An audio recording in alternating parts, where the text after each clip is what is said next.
Hello and welcome. You're watching Commodity Champions and I'm Manisha Gupta. Well, gold's bull run seems far from catching its breath this year.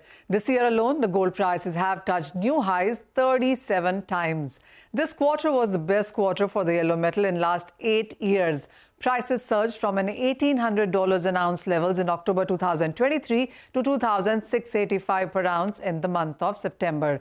Well, the Fed rate cut followed by China's stimulus blitz has further made the metal one of the most favorable investment options for investors.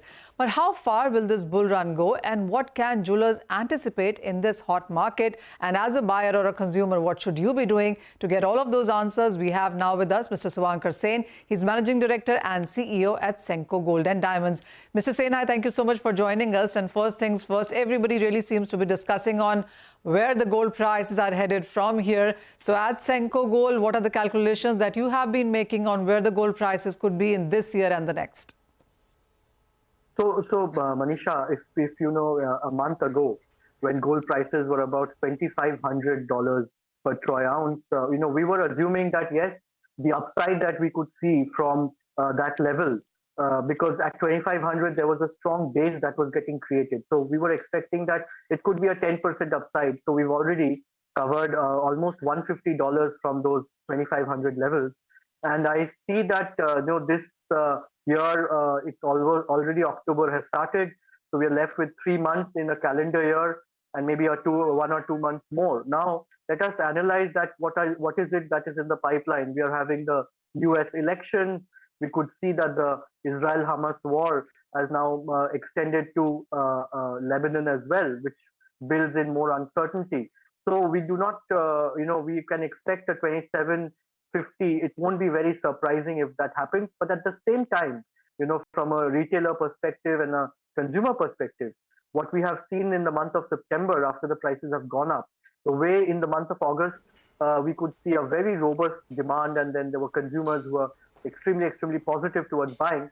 But post the Fed rates and the movement of the gold price upwards, we could see that the demand going down, and last 2 weeks of September was considerably slower in terms of retail. Plus for jewelry, the Pitsi Paksh had started as well. So we are positive about the festive season. Now, 2 more days left. But yes, last 2 weeks were slow. That's how it was. Sure. So Suvankar, how would you look at the festival season and the Diwali and the New Year's, etc. then? Even at these higher prices, would you say that the demand will come back? I mean, we do know that there are more weddings this time around. The Kate report suggests 48 lakh weddings within the month of November and December, and 15% of every wedding perhaps is jewelry buying. So with those kind of calculations, would you say that at these higher prices also the demand will come back?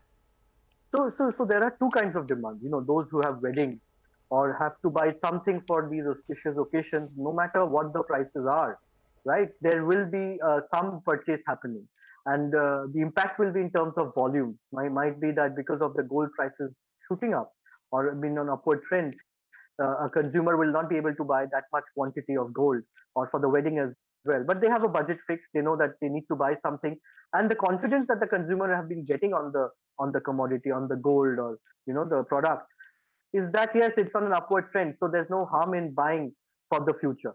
So there are 2 kinds of sentiments, but yes, volume will take a hit. Mr. Sen, looking at your portfolio right now, whether it is about gold and diamond and studded and lab growns, etc., how have you categorized it all in sense of percentage? So see, our percentage has been about 85-86% gold, about 10 to 11% diamonds, and remaining 3-4% was platinum and silver. In the overall analysis, we could see that there has been a very good demand for silver as well, right? In spite of the silver prices on an upward trend, and diamond has been a kind of a mixed response. We haven't seen too much of growth in diamonds, but yes, with the festive season and the weddings coming in, the demand that was not there in the first half of the year will come back. So yes, weddings is going to be a very big factor, plus the festive. See, the sentiment towards the commodity, gold or diamonds or silver, is not as bad. It's actually a very positive thing. It's just the ability of the buyer to buy as much quantity as the buyer would like to buy is the one in question. So that's how we would like to look at it. Mr. Sen, when you look at jewelers as an industry, a lot of consumers and investors do believe that you sell is great, your numbers are great. Even if you don't sell, then the gold that is lying with you in sense of inventory, because that valuation is increasing, as a jeweler, you don't really get to lose on either sides. How would you react to that? So see, for a lot of players like us or many more organized players, they have hedging system in place.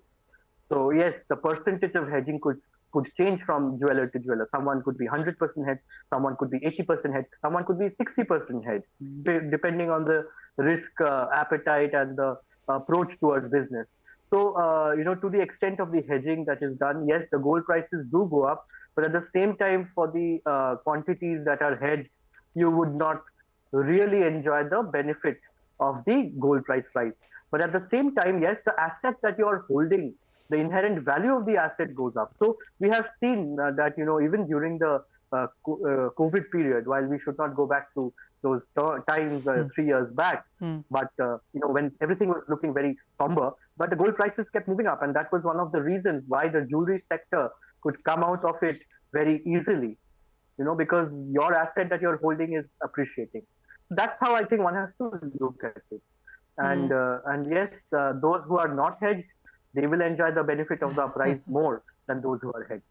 All right. Well, that calculation is pretty clear, isn't it? Also, Mr. Sen, you are foraying into various other things as well, lab-growns being one part of it. And how are you looking at the new businesses now, and what is the thought behind that? So see, it's all with the you see around the world in terms of increase in prices, and how do we continue to try to create jewelry that our consumers can continue buying. And when the sector has these new, I would say, items or products that are getting introduced, it is our responsibility to try out and launch. So with Senco brand of ours, which is focusing into lab-grown diamond jewelry, and we are also foraying into leather bags.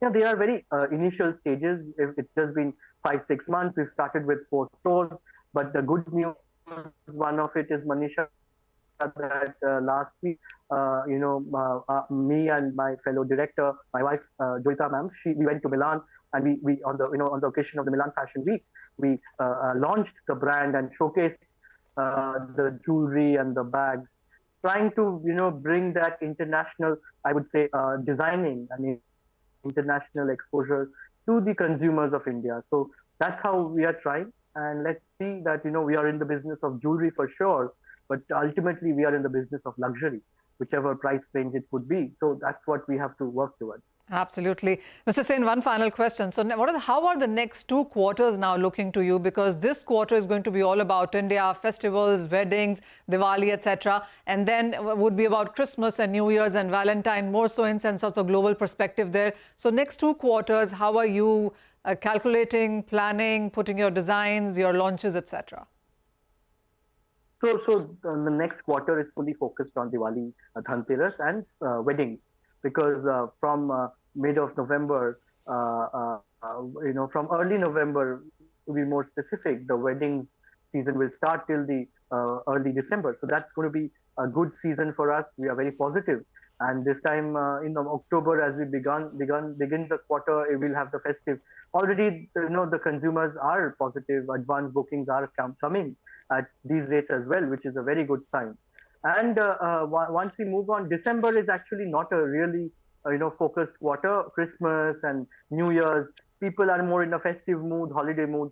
So it's the first 2 months which will be very important. And then we move on to the last quarter, Jan, Feb, March, which again is driven a lot by weddings. And yes, with Valentine's Day, and there will be a high possibility of higher diamond jewelry sales in that particular quarter. So we are very positive. Usually, always, it's the second half of the year which is better than first half of the year. So the first half of the year this time has been decent with a lot of challenges, price rise, but I think hopefully the second half will be better. All right, Mr. Sen, thank you so much for joining us, and we wish you the best on sense of sales there. And congratulations again, of course, on those new launches that you as a luxury brand also seem to be bringing out now. With that, it's time for a short break, but don't go anywhere. We will throw the spotlight on India's sugar and ethanol industry on this other side.